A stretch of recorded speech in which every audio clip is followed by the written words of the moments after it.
Inside, the lights are low. This isn't your typical lounge. This is where the forgotten tales gather, where the shadows have their say. We'll talk of monsters in the woods, of killers with a motive and lights in the sky, and ghosts in the attic. Come into the waiting room, please. Let's get this mother started. We got Brisket Daddy, and we're going to be talking about brisket, steak, mashed potatoes, potato salad. How does he do it? What's his secret? How does he prepare this brisket and steak and everything else? So we're going to talk to Brisket Daddy, and then we're going to talk to everybody what their favorite foods are when they were growing up. What does their mom go in the kitchen and cook? We're going to talk about food, and we're going to talk about food. I don't know if I mentioned this, but we're going to talk about food. So we got Brisket Daddy. Brisket Daddy, how did you get started cooking all this great stuff? How did you start your business? Tell us about it. Hello, everybody. Thank you for having me on the show again, Phil, Paul, Donnie, Justin, Paranormal Soul Brother. Good to see you guys again. I believe I was on here some months ago, and I just glad to be back. Again, my name is Greg James. I'm the owner and pitmaster of Brisket Daddy Barbecue.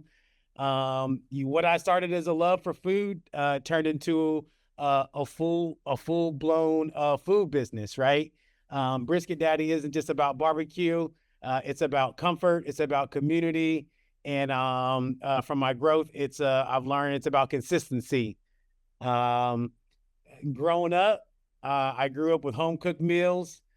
Food meant togetherness, right? We mentioned you got family reunions, you got holidays.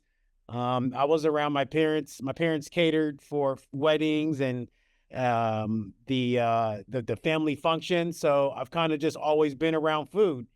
That's how I got started that's how I just recently kind of got started in my food service, Brisket Daddy Barbecue.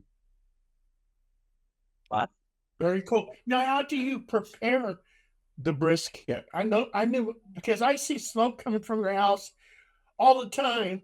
And I know you do it for hours. How long do you prepare this brisket? Brisket is a 12 to 15 hour cook, depending on what temperature you're cooking at. And I believe the other day you probably heard me and started smelling me about 3:30. I got the fire going at about 3 a.m. And, usually I buy, the most quality meat possible, preferred to get a good prime brisket if possible, if the budget permits.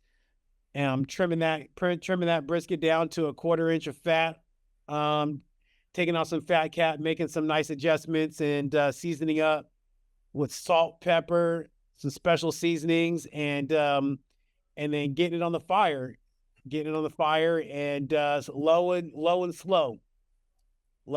So 3 a.m. to sometimes 4 or 5 p.m. And then the process really doesn't stop there, because then you got to rest. After you cook for 15 hours, after you get off work, from an 8-hour shift, you want to go home and sit on the couch and rest and actually you probably want to sit in the car for a little bit, huh, Justin? Want to sit in the car for a little bit, let the day get off of you before you get in and start dealing with the other stuff. So you are muted, Justin. You're muted. When it's super cold, yep, I'm in the car. Hey, how did you on here, Jay? What's up, Jay? What's up, brother?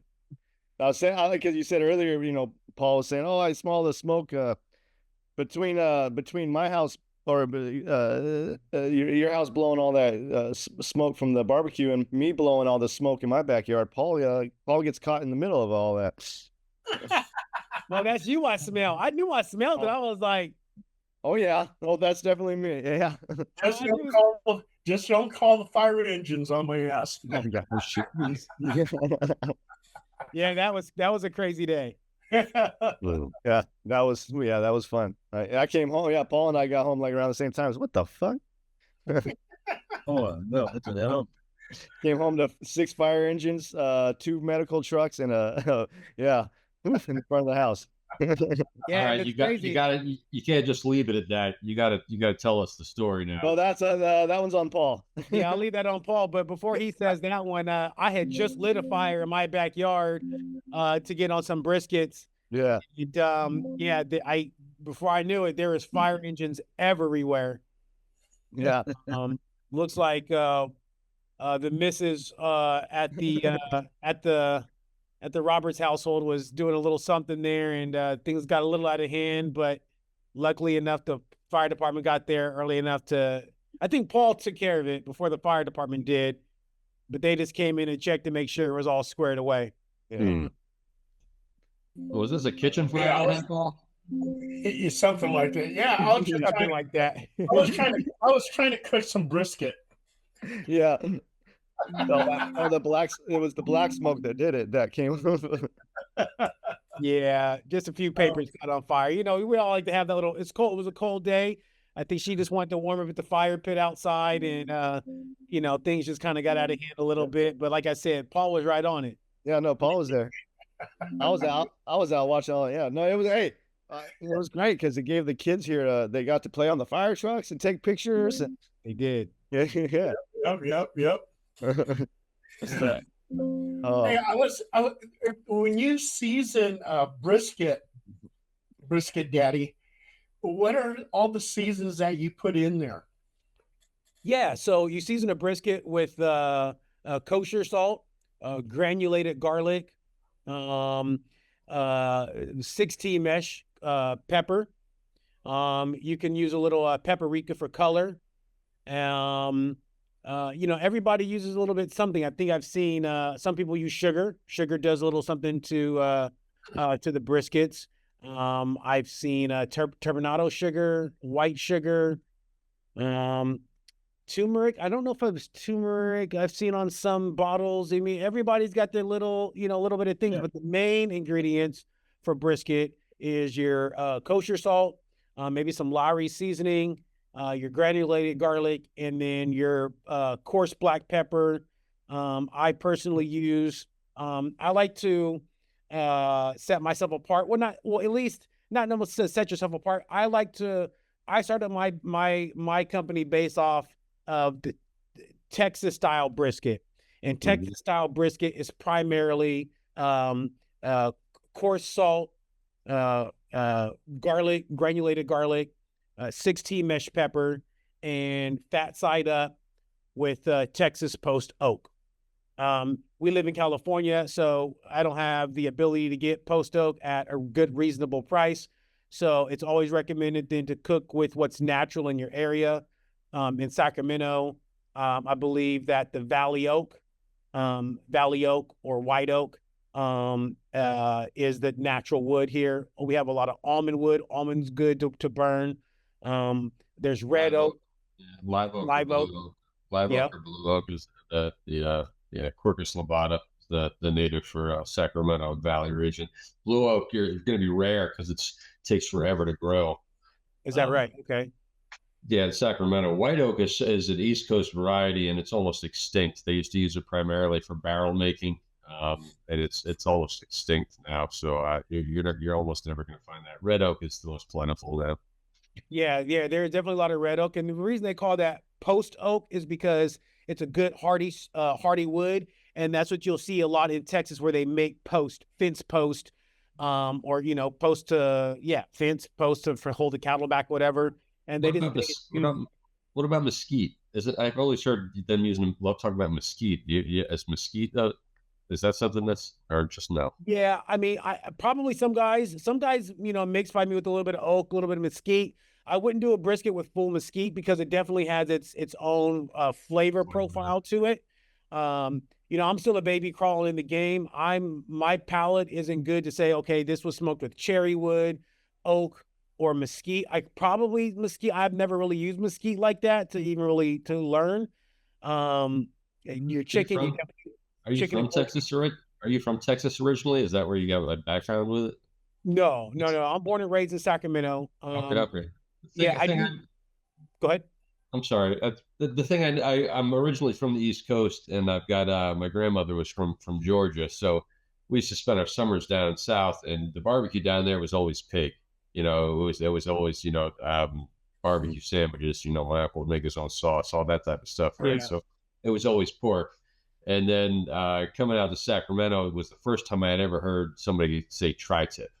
Never even heard like Right. on East Exactly. Coast. Exactly. If you ask for tri-tip on the East Coast, people look at you sideways like what is a tri-tip? No idea what it is, right? And then I'm going to say not till about maybe 20 years ago did I even hear the word brisket going around a lot. I mean, I'd heard it before, but it was kind of a weird and not weird, but a rare thing. So is that something that I know Texas is known for cattle? So is that something that just came out of Texas and the rest of the country's just catching up to it? Yeah, I love it. possibly. I know that brisket is king in the barbecue world. I believe it's the one of the most expensive pieces of meat that you can buy. When I started last year, December, brisket was at uh, $3.89 a pound. I remember specifically, it went on sale right after Christmas, and it was like $3.12 a pound, and I Really? bought like 20 briskets. So growing up, because I'm not sure how old you are, but growing up, everybody always talked about sirloin. In the '70s, everybody talked about sirloin, and then later on down the road, it was ribeye. Ribeye's the thing, right? So I'm going to say not till about 20 years ago did I ever even hear really people getting into brisket, and I've never heard brisket and without hearing it followed by barbecue. It's always I've never heard you don't cook. There's no other way to cook brisket except barbecue. You don't Yeah, broil a brisket. no, It's barbecue. It's slow cooked barbecue, right? So I always it's thought maybe it was maybe not so an expensive cut but they just made something special out of it by barbecuing it. But I could be completely wrong. I did not know what I'm talking about, so I'm just asking you. yeah, I haven't stopped to do the research on that. I did just recently learn that pastrami is brisket, but it's brined and has, I guess, the whatever seasonings on it, and then Mhm. I guess cured, and then low smoked, smoked low and slow.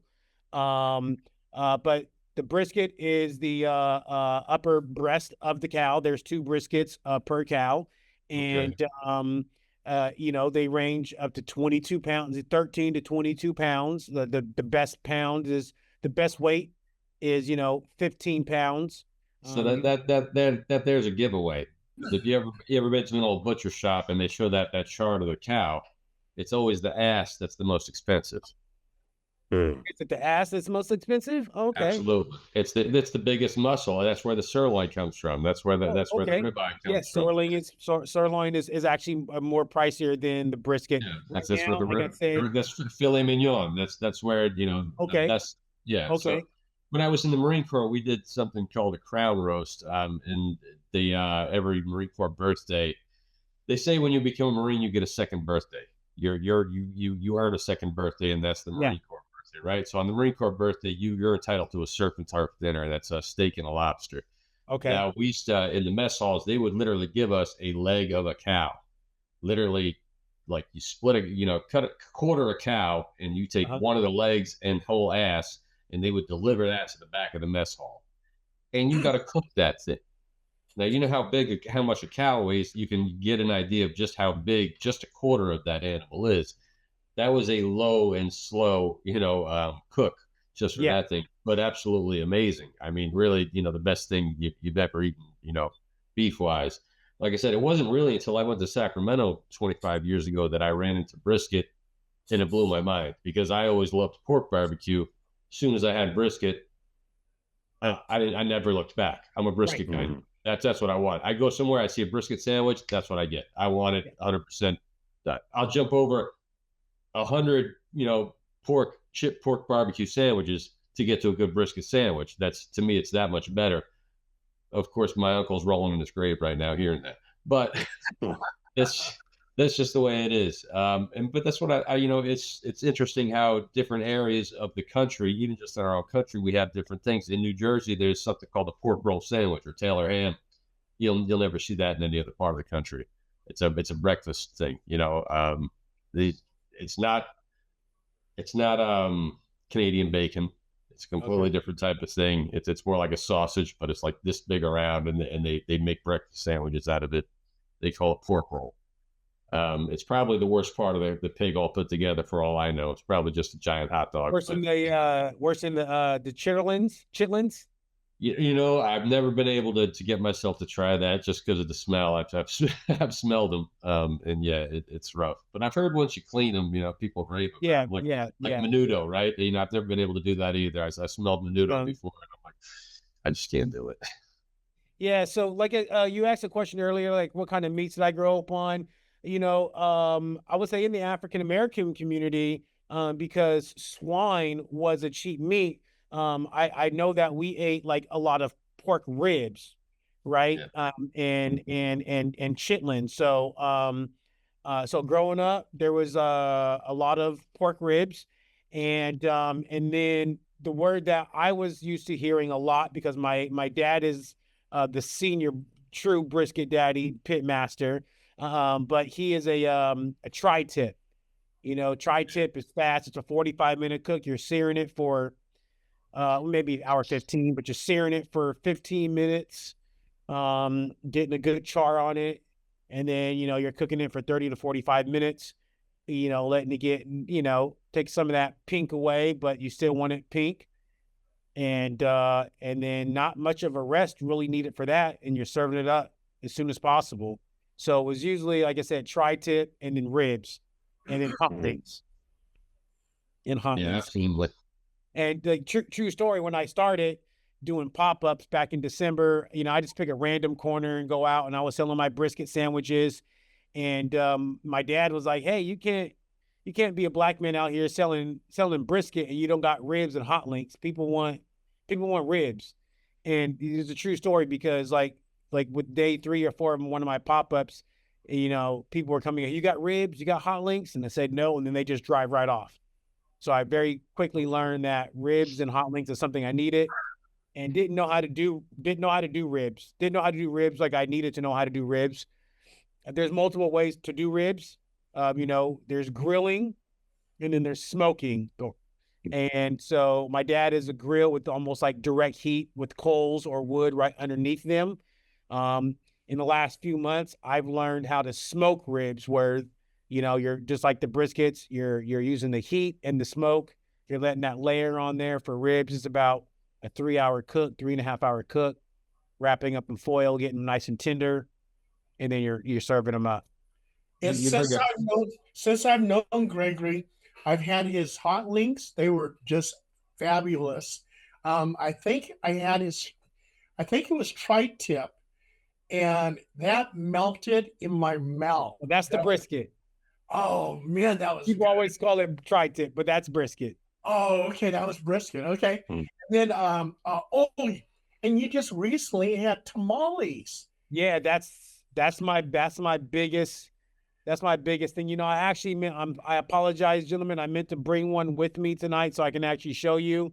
But I've got a brisket tamale, and it's out of this world.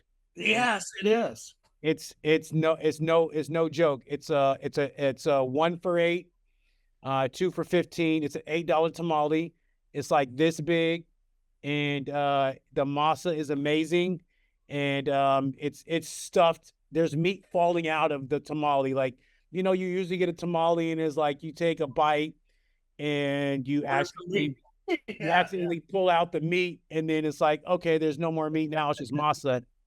There's meat all the way through. Yes, all the way through. All the way through. And I'm working out of a restaurant. That's all. I mean, I don't want to go too fast. I don't know how we're doing this here, but I was doing a pop-up at a bar some months ago, and this lady she's a general manager of Henry's Sports Lounge, Henry's Sports Bar and Grill here in Sacramento. And she's like, hey, I want you to come over to my kitchen. I want you to run the kitchen on Monday night for Monday Night Football. And I've been doing that now for about 8 Mondays. And it's been amazing. People are coming in. Look, I wasn't there last Monday because we took vacation, and there was a problem. The owner said, you got to get back, whatever you got to do. There's people coming in. There's people calling. And so in this opportunities, I was able to like kind of start dressing up my food. So like, serve a tamale with some sour cream and pico de gallo and a little bit of pickled onions. And then, I like to take some extra brisket and kind of put it in front of the tamales and like just start making plates. I have a whole kitchen available on Mount Condis on an open bed trailer. So able to have fun with my plates and actually start, designing them, if that's what you want to call it. Do you have a food truck? Are you doing a food truck right now, or is it like what's your setup? Is that you don't have a restaurant of your own? You're doing pop-ups, or what's the whole setup you got? Yeah, so I have a 12-foot by 6-foot open bed utility trailer. So a regular utility trailer that you would probably load up with bricks or branches or whatever. And so I haven't actually paid for it, but from my father, I took over his the trailer, and I've got a 36-inch griddle, a 2-eye burner. That's a $4,000 griddle that I found on Marketplace. The guy was selling it for $1,000, and I got there telling him my story, and he gave it to me for like $500. Nice. Then I had 2 little small I had an electric fryer that I burned up the generator. I don't know, that something happened to the electric. I moved to like an Amazon $99 fryer to do my French fries for my brisket loaded fries. And that was problematic with any windy day. Forget, you didn't even need wind. We just couldn't keep up with what I needed. So a few months ago, the restaurant store had like this Labor Day once in a lifetime sale. And I got an official like 40-pound deep fryer. Like I call it my Wingstop fryer. It's the real deal. And I got that for, I think, $400. So I got a deep fryer, a 36-inch griddle, and 2-eye burner all sitting right at the back end of the trailer. I've got an 8-foot table on one side of it, so I can, make the sandwiches, make the fries, make the nachos, brisket chili, brisket nacho, brisket chili, brisket fries, brisket tamales, mac and cheese. About to do some greens, collard greens this week for the first time.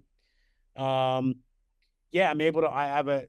So I started December 27th, December 26th on the Saturday, first day after Christmas. I went out and bought a little griddle from Costco and a little push desk. Like, I want to make a hot dog cart, right? And I just wanted to sell brisket sandwiches.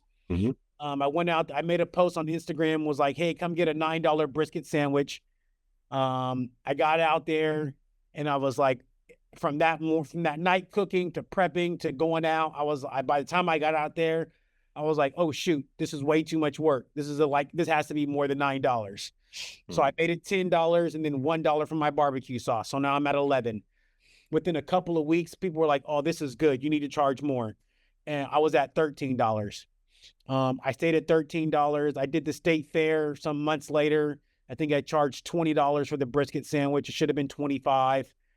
And then my sandwiches were at $15. And then now today, almost to a year later, I have a $17 brisket sandwich, a $20 brisket fry, a $21 brisket nacho, a $13 chili. I employ 6, 7 people at a time. I'm mentoring a couple younger age children. And I'm just having a blast, man. Like the funnest part to me is like being able to be consistent. There's one thing to be able to make a brisket or some ribs for the family. It's another thing to make it for like a few people coming over. It's another thing to make it for like 50 or 60 people, and then to be consistent in that with that flavor profile of your potato salad, your mac and cheese, your briskets, week in and week out. And Brisket Daddy, sometimes I leave you some onions and potatoes. Do you utilize those? So I don't utilize them for food service to customers, because when you're serving the public, your food has to be purchased from a certified vendor. Right. So I'll use that for home use. If you're serving public, you want to make sure that you're buying at the Restaurant Depot, US Chef Store, and things like that. So if there's any problems with food, it can be tracked appropriately. So getting back to my story just very quickly, I started doing pop-ups like almost every weekend. And I didn't want to get shut down by the county. So I was like, everybody's got like these taco tents and taco trucks that aren't official. And so I went to the county and I found a commercial kitchen. I have a contract with them. I went to the county, I got my permit. And so I am a certified Sacramento County food vendor. So I'm on the corner across the street from your house in an open lot, let's say a Walmart that's closed down. For me to be out there with my food trailer operating with my hand washing station, dishwashing, gloves, bleach, soap, all the above, it's not legal. It's not legit. But if I take the same operation and I now have a community festival, then I'm completely legit and I'm fine. So I find myself wanting to move away from doing the pop-ups because you never, for barbecue, it's hard. I got to buy 2-3 briskets at $100 a piece now. Then I got to buy $50, $60 worth of mac and cheese or cornbread or chili beans. Like, it's just a lot. So I'll spend $600-$700 on food. Wow. And then I need to staff, 2 people, one to take money at $15, $13 an hour, another person, to help me in my kitchen for maybe the same or a little bit more an hour. So now I'm looking at $300. So before I even sell food, I'm looking at $600, $700, $800 in expenses. And you never know how many people are going to show up and buy. I didn't know that barbecue was going to, that was going to be the play. I'm kind of jealous of the guys who sell chicken wings and French fries because the fries and chicken wings can go right back in the freezer. I can't hold on to brisket. Hey, Gregory, I left you a big ass turkey. Yeah. I'm upset with you about that. I got to talk to you about that. I'll do it right now. I have been meaning to talk to you about that. You told me you put that turkey in the freezer. Yeah. Yeah, that was a refrigerator. Oh. That was a refrigerator. So did it go rotten? Yeah, that went bad. That went bad. I got back. There was blood everywhere. Oh. And, it's okay. It's okay. It's okay. So I apologize. It's okay. I've been crazy busy, and unfortunately, I wasn't able to actually get to that. So about a week after I got back. Matter of fact, I just cleaned that just yesterday. I threw that away. There was nothing else really in the fridge, so nothing was spoiled or anything. But I took that and cleaned it up, and I'm back to good. I'm back to good. I have to blame that on Justin and Donnie Cho. They told me to put the turkey there. Yeah. Sorry about that, there, Brisket. No, it's okay. It's all good, man. It's all good. Well, Brisket Daddy also too had a famous YouTuber at his house. How did that get going? So I put myself on Yelp, and I've got great reviews. Brisket Daddy Barbecue. You can Google that anywhere across the United States of a great old America. And he found me. I'm coming up in the searches. And he said, "Man, your food looks amazing. Your reviews are great." He's like, "I'd like to partner with you to feed the homeless. Would you be willing to cook for me to feed the homeless?" 100%. I did 3 briskets. I did a pulled pork for him. I threw in some brisket chili, and we went out and fed the homeless. I don't know. We fed 50 to 60 people. Made them brisket sandwiches. I did some brisket tamales. That was my first batch of tamales. Yeah, the guy came out, and he came to my house and filmed a few of the, procedures of me smoking the meat. And then the whole process of out there feeding the homeless. It was a great experience. Fell in love with the experience. Just got back from vacation, woke up 2 weeks ago and told my wife, I was like, "Hey, you want to feed the homeless again?" And I was like, "Remember we talked about doing that?" And she was like, "Yeah, I'm game." I was like, "You serious?" And then so I called the guy up who I have a connection with to that community and said, "Hey, man, I want to feed the homeless on the first Saturday after Christmas. I don't have anything on my calendar, and I'd like to feed them." And he was like, "Yeah, that'd be awesome. Like, for sure. This is great. I've never had somebody come back and do it again." So he said yes, he agreed. I reached out to my local church. They've agreed to help support me. Some friends are baking some cakes. They're bringing cookies. I got people bringing sodas. I got about 15 people showing up to help me. Come to find out, I was on ChatGPT the other day, and I was like, I lean on ChatGPT every day. right? ChatGPT is what's helping me like grow my business and like make social media posts, help me run my numbers. Like if you're not on ChatGPT, you're messing up, right? So I was making a post and my post said, I'm feeding the homeless on December 27th, the first Saturday after Christmas, which is almost exactly 1 year after I started my business. And then I froze. I'm like, I'm getting chills now. I realized that I'm feeding the homeless on my 1 year anniversary this Christmas. Wow. Like, That's it's awesome. like, it's still weird to me. Like then, so basically instead of going out, selling food and doing a pop-up, like I'm feeding the homeless, like, and I'm doing it like out of my own pocket. The first time he paid for the food, I cooked it. This time, like, you know what I'm saying? Well, I'm going even stronger. I'm getting some more support, more people to help out. It's going to be an awesome experience. Like I said, 15 people, extra food. I'm posting it. Like it's an amazing experience. I'm really happy, for the opportunity to be able to do this for sure. Hey, Brisket Daddy, we have like 3 minutes and 35 seconds. What we do is we take a 10-minute break and then we send out a second link and we finish up the interview. Okay. You want to stick around? Yeah, for sure. Okay. Okay. So, so we'll take a 10-minute break. Before the time goes, I just want to tell Greg, hey man, like having a purpose like that as a man, like now he's really living it. That's beautiful. I mean, I think that's one of the most, monumental things you said. And because of that, I want to give you a plug that, if you go past Placerville, you go past like Shingle Springs and, those towns like that, Placerville itself, those areas really only have one barbecue. I'm not going to say their name. They only have one pit.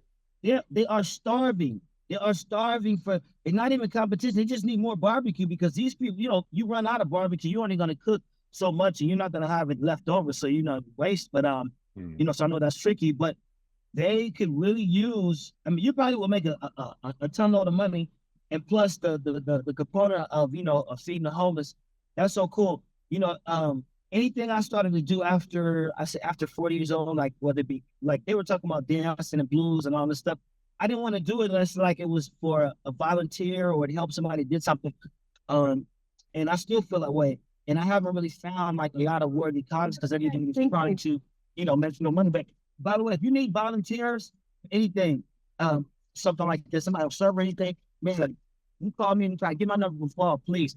I'd be more than happy to volunteer. But I just want to say that, man, that what you're doing with the volunteer thing, man, that's got me stoked so hard. Yes, sir. Yes, sir. Yeah, Get homeless like that. You're a Brisket Daddy hero. Yes. And that's a purpose. I told my son, I said, look, you can be dedicated to a lot of things, but when you start helping others, that's like that's real grown man stuff. And you got a purpose, not just dedicated to yourself. Yeah, for sure. Mm-hmm. What do you think, Donnie? That's awesome, man. Man, it's admirable, to put all that effort just to help your fellow man. I want to try it out though, man. I need to get out to California. You hungry now? Yeah. Are we going to keep going? Or are we pausing? Oh, we got a minute left. No. In 1 minute, we're going to be shut down. Take a 10-minute break, and you'll get a second link. Let's get some more. Keep plugging. Yeah. So I guess in this 1 minute, I will say, like, in my first time on your show, I told Phil, hey, give me your address. I think I still have his email. And I said, I'll get you a brisket out to you. But, there's been a little bit of a problem because I sent a whole 14-pound brisket to LA, which is 300 miles from my home. And it was $265 just to mail the brisket to LA. Yeah. Oh, my God. Yeah. That's horrible. Let's just wait till I come back to California. Let's just wait. I'd rather have it fresh anyway. Right. Right. When is that, Phil? Come on, man. And Donnie Cho says he wants some brisket sent to Maryland. Yeah. I'm trying to sell this place. I'm trying to sell this place. I want to come back to California. I'm done with letting Florida beat me up. Yeah. I'm tired of these storms. Family value meal, Brisket Daddy style. Yeah, Brisket Daddy style family value meal. 8 ounces of brisket. quarter ounce of brisket, Mm-hmm. half a pound, 8 ounces of chili, 8 ounces of mac and cheese, and 8 ounces of whatever other side it was I just said, or tamale for $40, in a little bag. But I went to ChatGPT and was like, hey, I'm making this. I have an idea to, a Brisket Daddy care package. These are my individual prices for these items. How can I combine things and maximize on profitability? And then it was like, yeah, your pricing is this. You're underselling it. You have a premium product. You're providing packaging. You're providing napkins. You're providing. I even threw a cookie in there, like a homemade chocolate chip cookie. So I was like, no, this should be valued more between $38 to $40. And then my final suggestion is X. And so that now it's just something I just kind of think about and sit on. So where do you see your next step as far as retail? Because I know retail is getting harder and harder, and let's just face it, California's not the cheapest place to try to store. Yeah. Well, I find myself definitely moving away from the pop-up arena, because now that I'm in the restaurant, I know I can go to a place where I know where people are going to come. They go there to get food. That's a place that's open every night till 10 p.m. So there's going to be some possibilities to go back there after the Monday Night Football situation is over.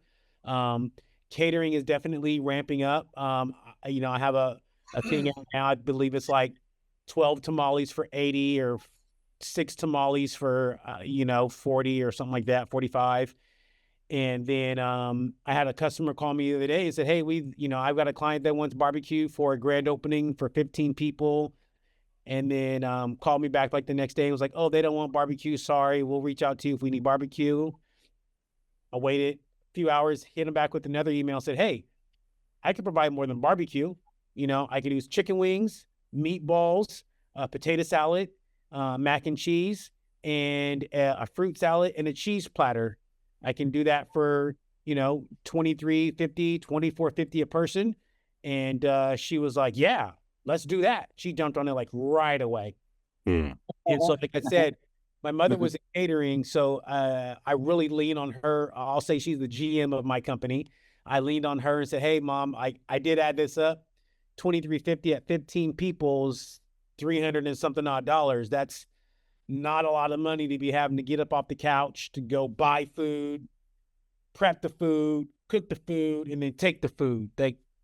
You're going to spend $125 to feed 15 people with some small things that, it's not worth it. So I got to kind of get back with the customer and try to figure out a way. Mom's is saying, this is the kind of jobs you want. They're easy. It's 15 people. You can make this work. You got to learn how to work it.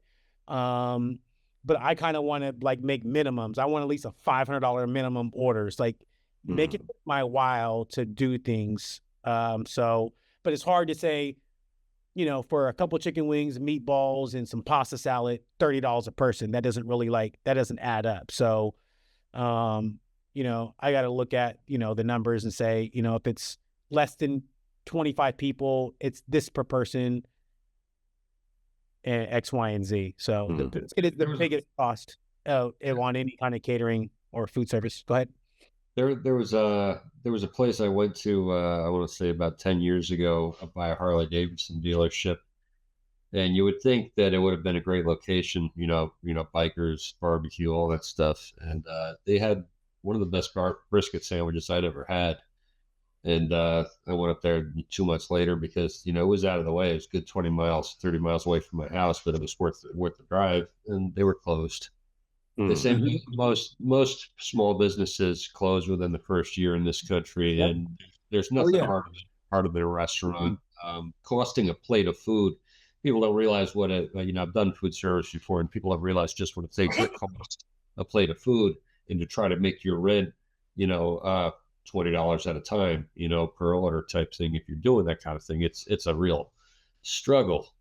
That's why when you see success stories like, Chando's Tacos, even though he's been in the news recently with other issues, his business model, for a while had some traction and was gaining ground. And then in Sacramento, anyway, you see all those Mexican places, where they're not related to each other, but they all were white buildings with red roofs, and you could guarantee to get some carne asada fries there if you wanted for lunch or whatever. So I mean, there's definitely room because Californians love to eat for a business like yours with fantastic food. I guess the real thing you have to make sure is that you get the right location the first time. If you get that right location the first time out of the bat, I think Yeah, that's a good point. Yeah, your heart's in it, and the food is there. So I can't see you not being successful if you just manage to get the right location the first time out of the bat. Then obviously you can grow and go from there. But really, it's so important to get the good location, because I've tried Del Paso Boulevard. I did a documentary on it. I've tried to encourage people to go to Del Paso Boulevard. If you go to Del Paso Boulevard, you will be out of business in a year. It's sad, but it's true.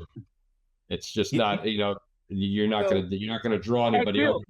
You're not willing to risk their lives for a good plate of barbecue, You know, and you know what, Phil? I make a lot of money on Del Paso Boulevard. But you know what? yeah, of course. But it was what I sell.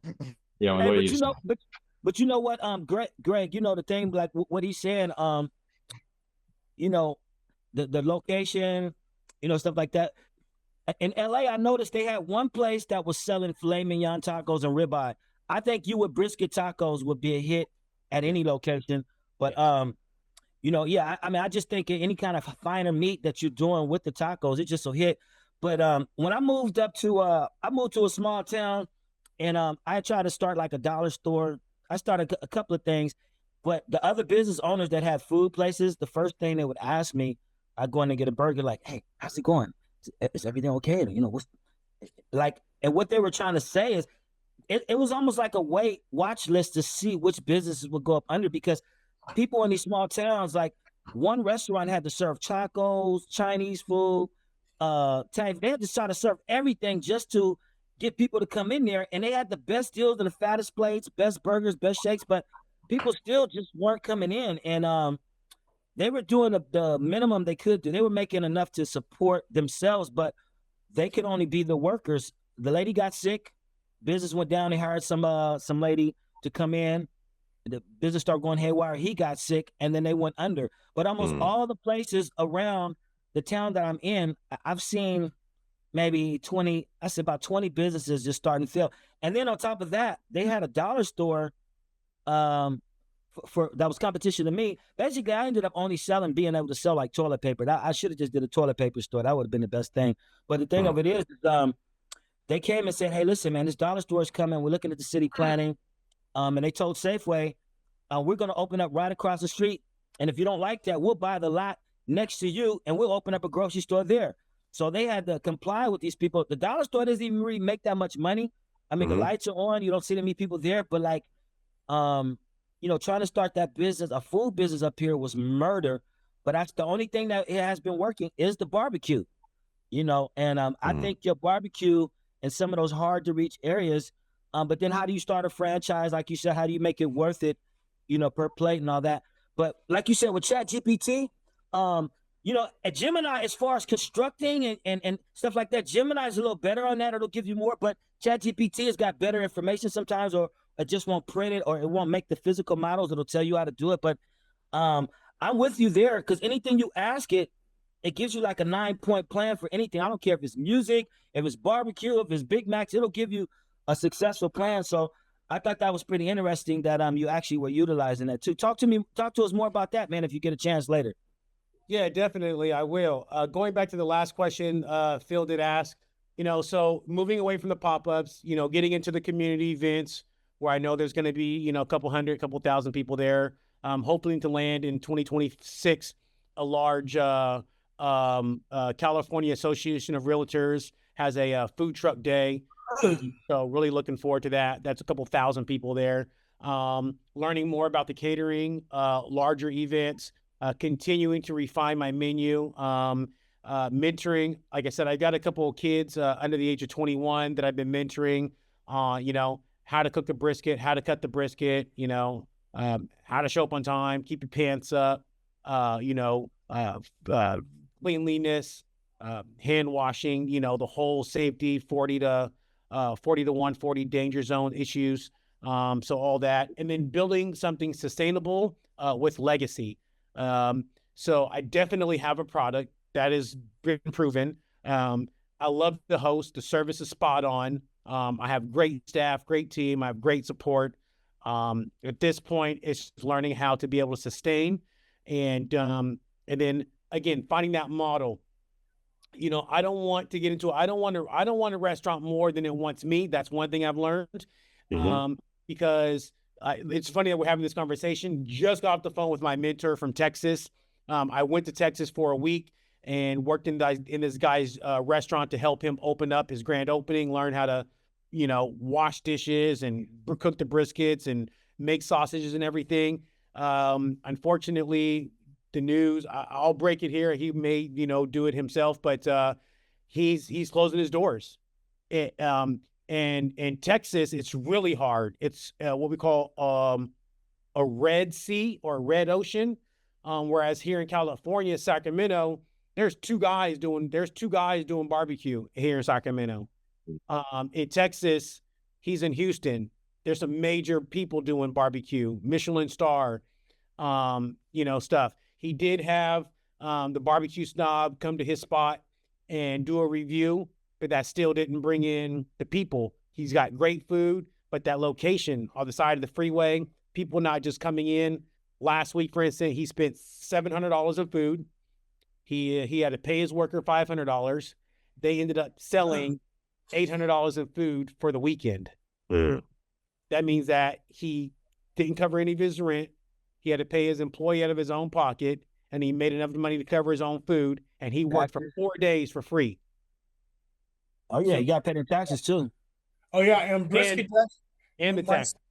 My son lives in Texas, over in Big Spring, Texas, and he works off a oil rig. And the people that he works with, they constantly have barbecues, constantly. And he's always putting pictures on Facebook, making me all jealous. I said, thank God I live next to Brisket Daddy. Yeah, you're gonna have to worry about that. But I mean, it's really hard. It's cutthroat. 50% of restaurants, barbecue restaurants, make it, and then on top of that, the economy is changing. For sure, barbecue is expensive. Like, a brisket sandwich is $17, $15, $18.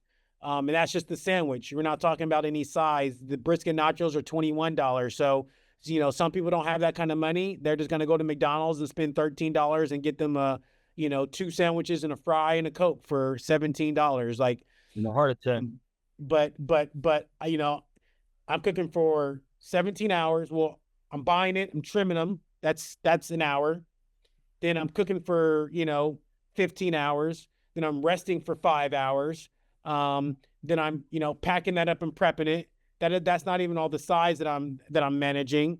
So it's like, it's truly like, plus my commissary kitchen, that's, $75 an hour for when I need to go to the kitchen and work.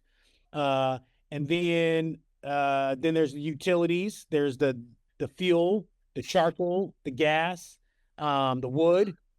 It just really doesn't. And then my fee to be legit as a food vendor was $500 for the year. Right. And then my insurance is $300 for the year.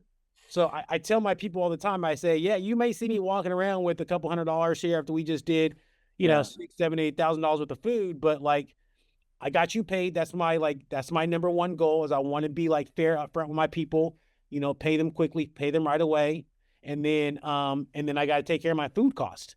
And then I got to put the rest in the bank because I have all these certifications and fees and taxes, to be paying out. And then on top of that, at the end of the year, I'm going to get something from Square that says, hey, you did $30,000 in sales. We want to do that.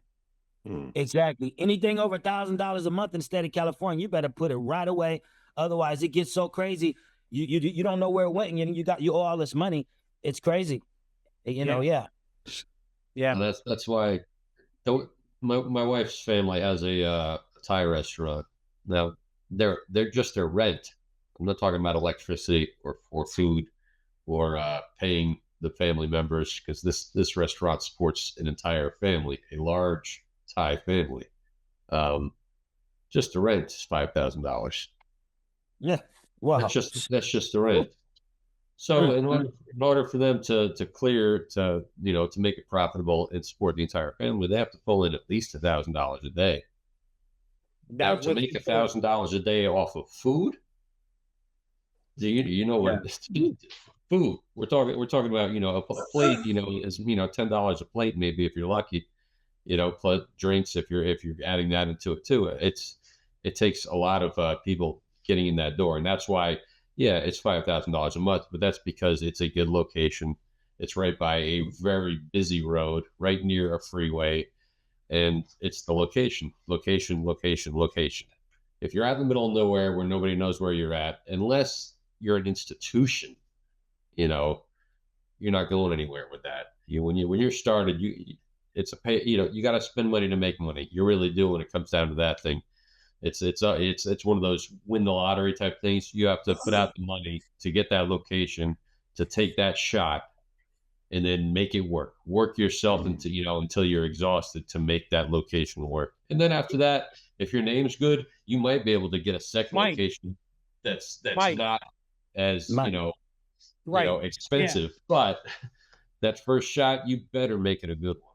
Yeah, he was paying $1,500 a month, which is great, but it was not the best location. I mean, he bought a $7,000 smoker, $5,000 oven / cooker, a food warmer, and it is the location. And then if you want to go to a nice area where you're gonna have the traffic, then you're paying $5,000 a rent, and nothing's still guaranteed.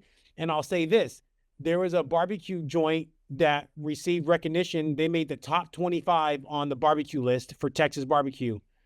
And that was in like 24 or something. And then 25, they made the list. 24, 23, they got recognition. 25, they made the list. They just posted today that they're closing their doors. Like, how do you be a barbecue company? You made the top 25 barbecue list, and they made the best in their county, but they're still now closing their doors. Like this Saturday is their last Saturday doing barbecue. Greg, that's what it is, man. Barbecue. Sorry, Zandy. That's what even in San Francisco or the Bay Area, the best barbecue there was Everett & Jones. They've been like an institution, and like everybody thought they like super successful, but they've been broke all this time, and then they're closing. They've never been like from the people I know that work there. It's just been, for the community, basically. I mean, there's never been no profit in it. And they got Willie Brown, the 49ers, everybody goes there. So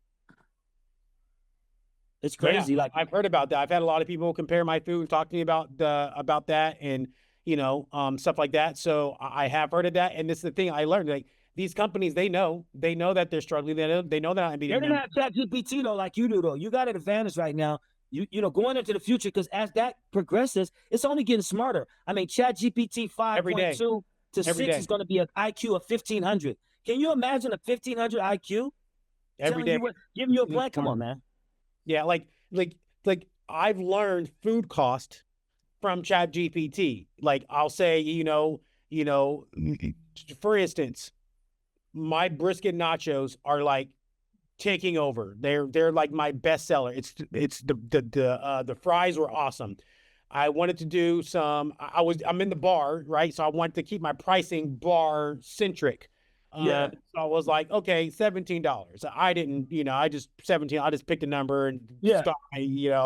Food costs not something I was like really worried about. It's almost like it's kind of like my hobby. It started as like my hobby. Like I don't mind. I don't play video games.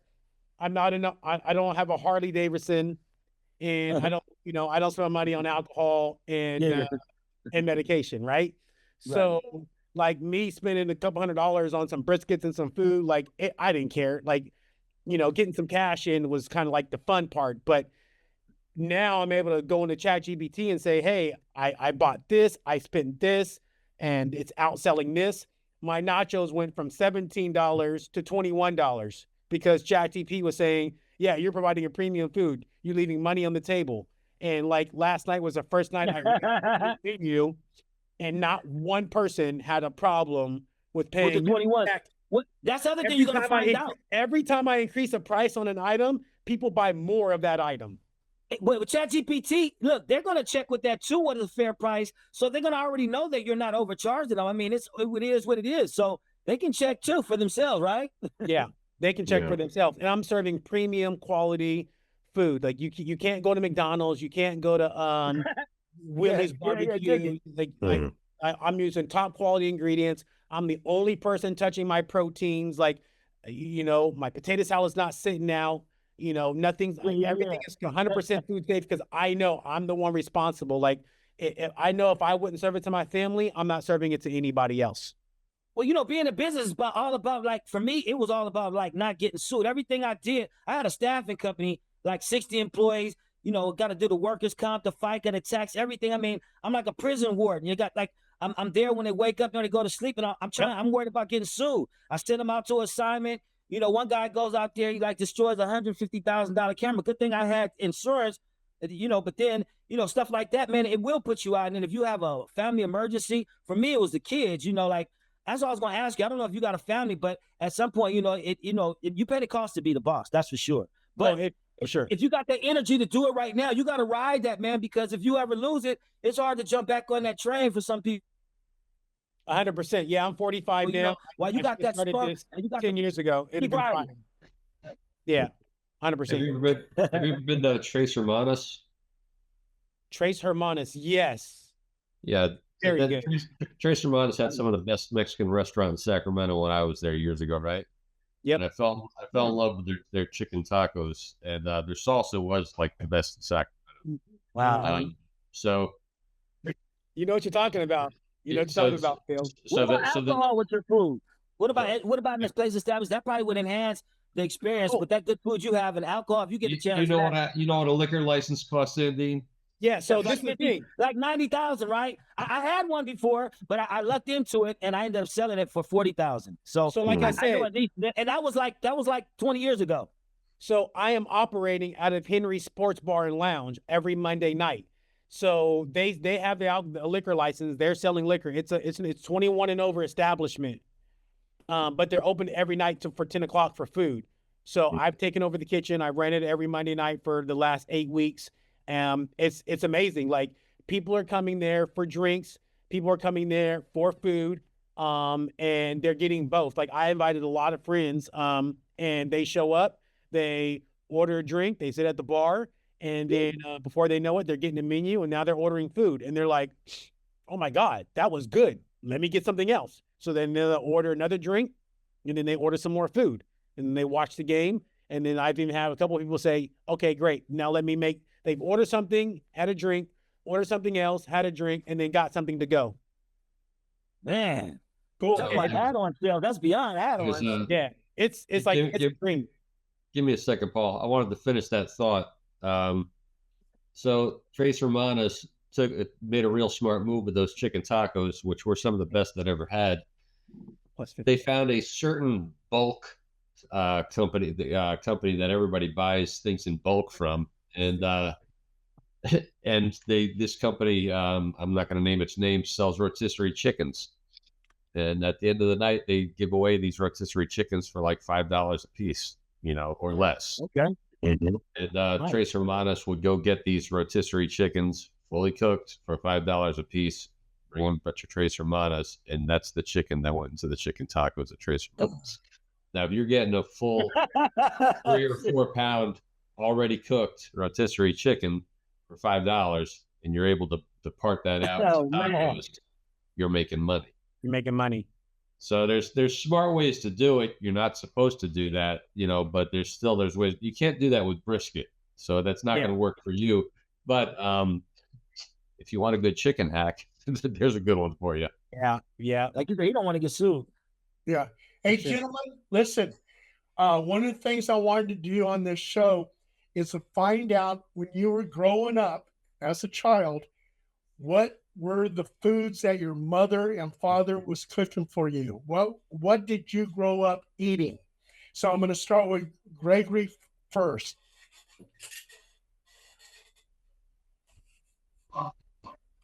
collard greens, cornbread, spaghetti. My dad worked for the electric company. My mom worked for the state. So we definitely, as children, were taken care of, and we loved the shrimp. My brother and sister love lobster. I've been blessed. We've had it all. I've had frog legs. I've been on cruises. I've had everything. I had frog legs too. Yeah, that's Had good. everything. And I had chitlins because I'm not messing with no chitlins. That's for All sure. right, chitlins. yeah, You better make sure you know how to cook them. Go ahead, Justin. You're on mute. No, I was saying I like chitlins. I like chitlins too, Jay. I fucks with them. Hey, I fuck with chitlins. grew up with Big Mama. So Yes, Big Mama. I had a Big Mama and Big Daddy. Yeah, for sure. Stockton. So yeah, I'm like one. With some hot sauce. Yep, I'm the only one. No, me and my sister-in-law that stays with us. She likes it here. But Not we're the Menudo. only ones in the house that'll eat it. Yeah. What about okay? So Donnie's next. Donnie, what do you okay, got? okay, Donnie, yeah. What did you eat? Well, I mostly just grew up on Korean food growing up. So a lot of rice, a lot of kimchi, a lot of soups. Bulgogi? Did you have bulgogi? Yeah, I've had that, for lunch I every love day. bulgogi. Yeah. But it was mostly just Korean food. I mean, I had plenty of American food outside, going to school here. And, but at home growing up, my mom would just cook Korean food mostly. You know something, Donnie? When I was in South Korea in the military, I was eating bulgogi and I fell in love with it. Yeah. I get to the United States, I go to all these Korean restaurants, and the bulgogi doesn't taste the same. It Nah. does. Yeah, it's like You might get some good bulgogi in LA in the Koreatowns. But no, it's different in Korea. It really is. Yeah. A lot of barbecue. Korean barbecue is different because the pieces it's completely different because Yeah. it's the same meats, but everything's like sliced smaller, and Yeah. you kind of wrap it in like lettuce with rice and with like the hot paste, veggies. It's a lot more veggies, a lot more side dishes. There's a big grill in the center of the table, and like the whole group eating is grilling together. So it's Yeah, like the I love act of it. grilling, it's part of it. I'm sure most people who've tried Korean barbecue are familiar with it. There's that. My favorite dish growing up was something called naengmyeon, which is like Korean cold noodles. It's Wow. cold buckwheat noodles in a beef broth that is chilled. I mean, you put ice cubes in it. It's seasoned with mustard and vinegar. You'll put sliced radishes, sliced beef, and sometimes sliced That sounds good. cucumbers and hard-boiled egg. So that's what I Sounds grew real up on. good. That's that real Korean food. Yeah. Real shit. That's like that fake shit. oh yeah. Making me hungry. That's what Oh, they yeah. eat in North Korea, man. Hey, dude, That's all that's they eat. cool, man. Shit, that's a good recipe, man. I gotta try some of that. My lady really loves. I mean, all the side dishes. If we go to like Korean barbecue, anything like that, my son dude, he goes like 3 times a week. But they like the side dishes. They're not about they like the Yeah. meat a little bit, but they go for all the side dishes. And they turn me on to them. But I was gonna ask you, man. For me, it seems like. I mean, like, in the Asian population, it seems like the Koreans, it's for me, the way they are with the parents, the food and stuff, it reminds me a lot of black people a lot. I don't know why, but it does though, man. Koreans Everybody does do also do very much like their pork. They do very much like their fried chicken, and they do very much like their watermelon. I'd say, you know what? I've gotten into arguments with people over this, but I will say I will bet whatever I've got. South Korea's got the best fried chicken in the world. I was gonna ask you about that, man. It really Do you does. really you feel like It that? really does. Okay. It really, because when I lived in South Korea for 10 years, right? But Korean chicken. what's up? Jollibee. You ever a Jollibee restaurant? It's like a fried chicken. Jollibee is more Filipino though. That's Filipino, yeah. Filipino. Yeah.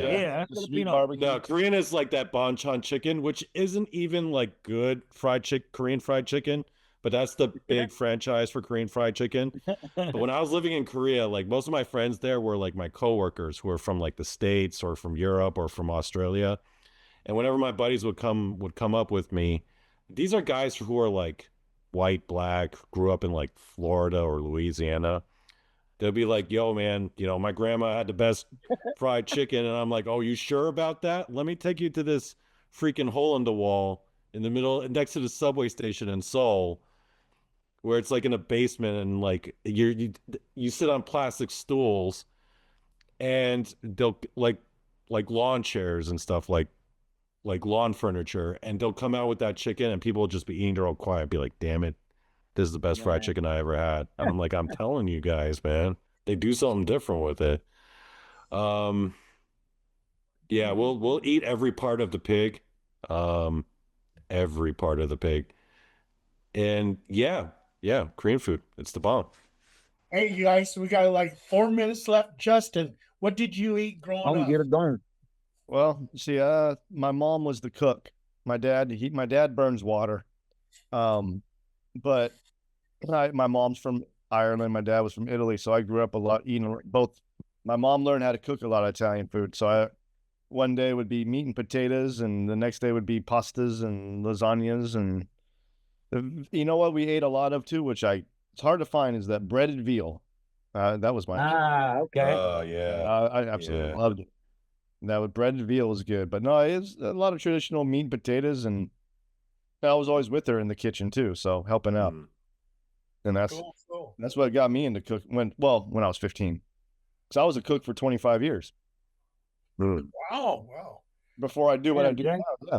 I started. That's how you know how to do that Disney real good. That's why you real good with the horticulture, huh?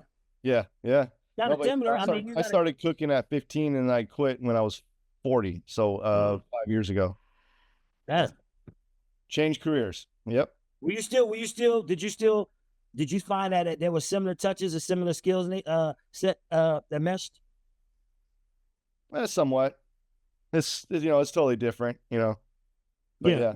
So Justin and Greg, all three of us are the exact same age then. We're all 45. I'll be in next month. I'll be 45. Yep.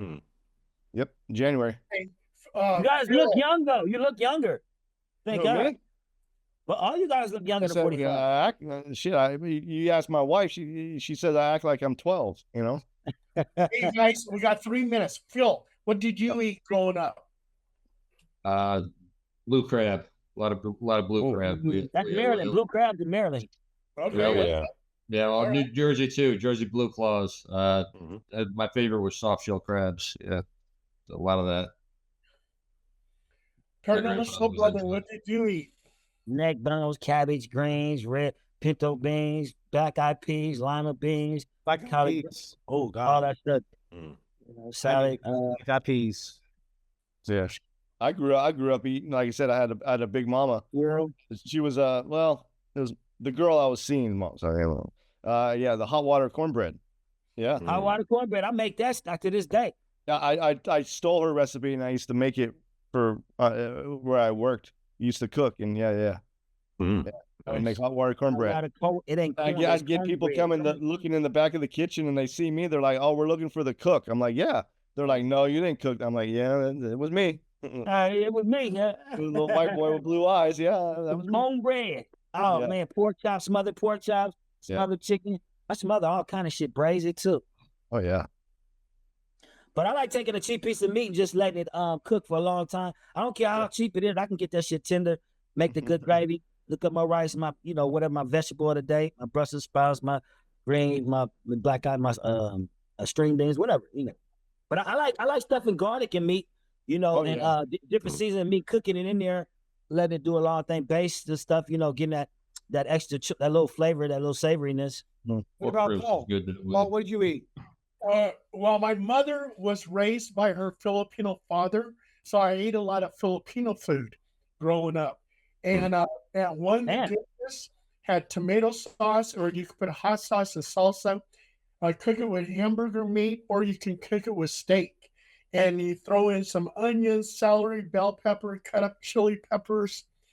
And then the main vegetables that you can use potatoes, spinach, cabbage, zucchini, cucumbers, string beans.